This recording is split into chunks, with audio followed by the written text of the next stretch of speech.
Welcome to Bite at a Time Books, where we read you your favorite classics one bite at a time.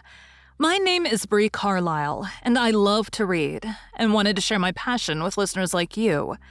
Be sure to follow the show on your favorite podcast platforms so you get all the new episodes. Or you can follow the show on YouTube, where we have playlists for all the stories. You can find us on all the social medias at Bite at a Time Books, or on our website, biteatatimebooks.com, where you can also sign up for our newsletter for more information on what we're reading and what's coming next for the podcasts. We're part of the Bite at a Time Books Productions Network. If you'd also like to hear what inspired your favorite classic author to write their novels, and what was going on in the world at the time, check out the Bite at a Time Books Behind the Story podcast, Tuesdays, wherever you listen to podcasts. Today we'll be continuing The Adventures of Sherlock Holmes by Arthur Conan Doyle. The Man with the Twisted Lip. Bite 2. Some years ago, to be definite in May 1884, there came to Lee a gentleman, Neville St. Clair by name, who appeared to have plenty of money. He took a large villa, laid out the grounds very nicely, and lived generally in good style. By degrees, he made friends in the neighborhood, and in 1887 he married the daughter of a local brewer, by whom he now has 2 children. He had no occupation, but he was interested in several companies, and went into town as a rule in the morning, returning by the 5:14 from Cannon Street every night. Mr. St. Clair is now 37 years of age, is a man of temperate habits, a good husband, a very affectionate father, and a man who is popular with all who know him. I may add that his whole debts at the present moment, as far as we've been able to ascertain, amounts to £8,810, while he has £220 standing to his credit in the Capital and Counties Bank. There is no reason, therefore, to think that money troubles have been weighing upon his mind. Last Monday, Mr. Neville St. Clair went into town rather earlier than usual, remarking before he started that he had 2 important commissions to perform, and that he would bring his little boy home a box of bricks.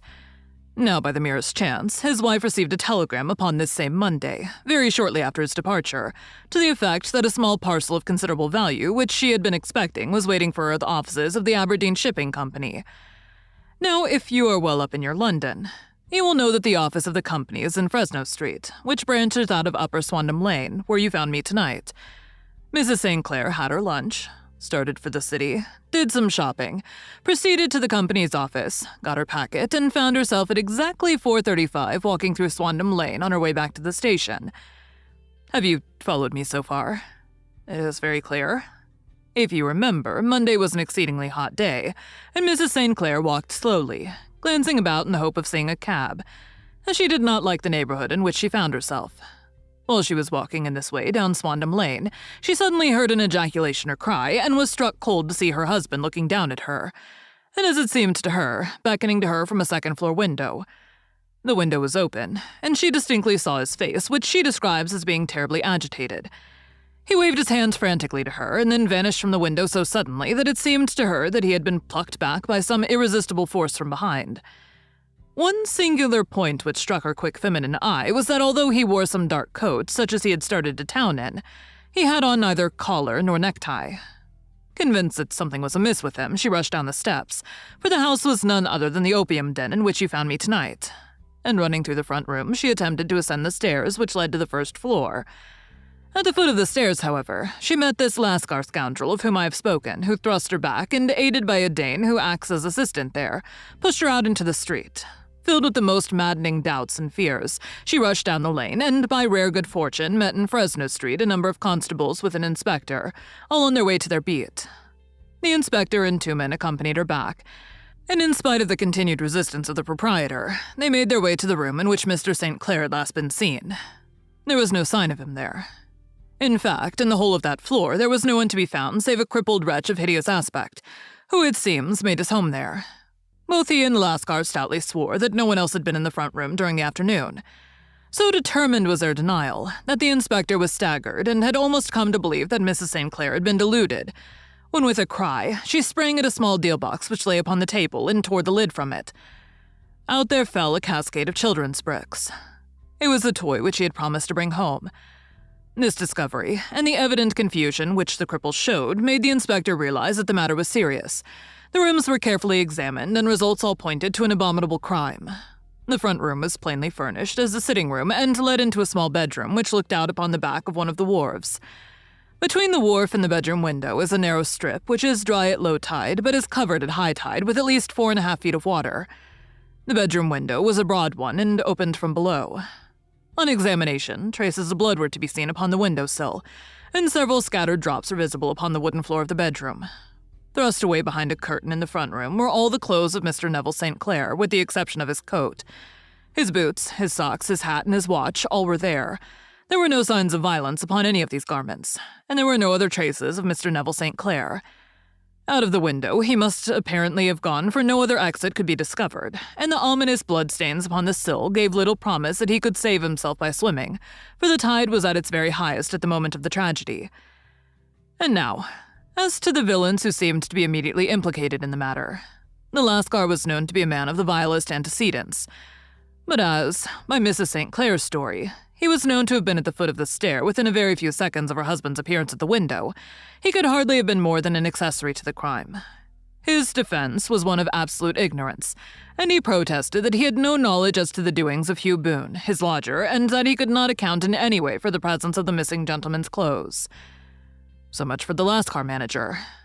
Now for the sinister cripple who lives upon the second floor of the opium den, and who was certainly the last human being whose eyes rested upon Neville St. Clair. His name is Hugh Boone, and his hideous face is one which is familiar to every man who goes much to the city. He is a professional beggar, though in order to avoid the police regulations, he pretends to a small trade in wax vestas. Some little distance down Threadneedle Street, upon the left-hand side, there is, as you may have remarked, a small angle in the wall. Here it is that this creature takes his daily seat, cross-legged with his tiny stock of matches on his lap.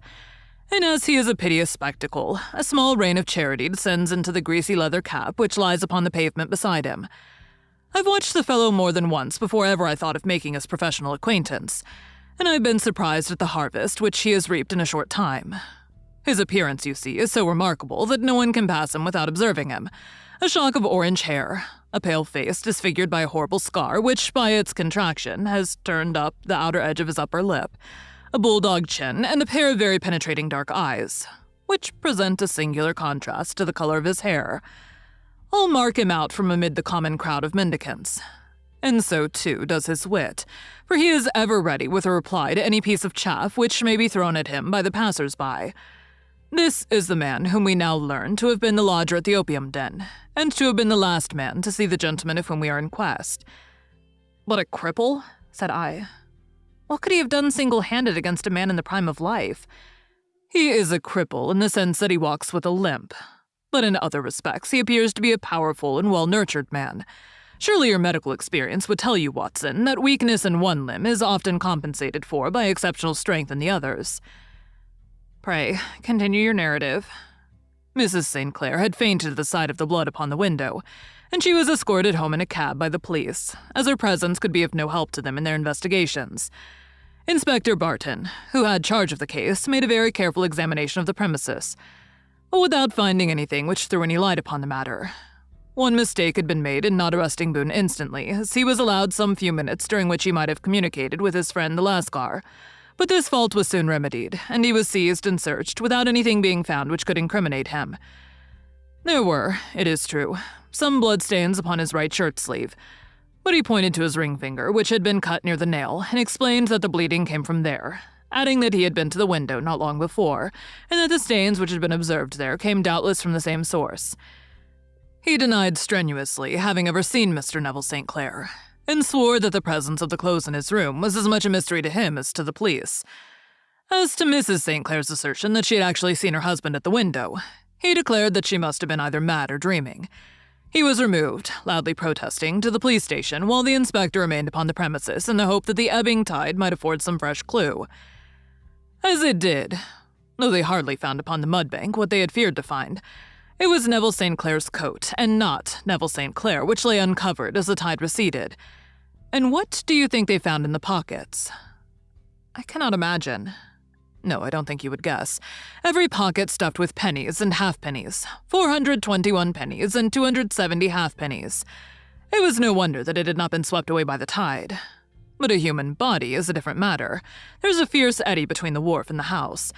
It seemed likely enough that the weighted coat had remained when the stripped body had been sucked away into the river. But I understand that all the other clothes were found in the room. Would the body be dressed in a coat alone? No, sir, but the facts might be met speciously enough. Suppose that this man Boone had thrust Neville St. Clair through the window. There is no human eye which could have seen the deed. What would he do then?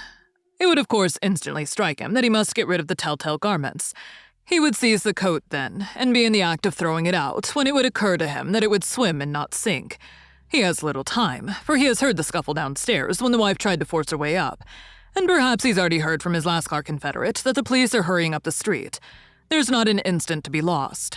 He rushes to some secret hoard where he's accumulated the fruits of his beggary, and he stuffs all the coins upon which he can lay his hands into the pockets to make sure of the coat's sinking.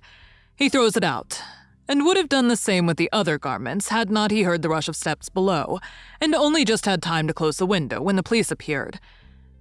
It certainly sounds feasible. Well, we will take it as a working hypothesis for want of a better. Boone, as I have told you, was arrested and taken to the station. But it could not be shown that there had ever before been anything against him. He had for years been known as a professional beggar.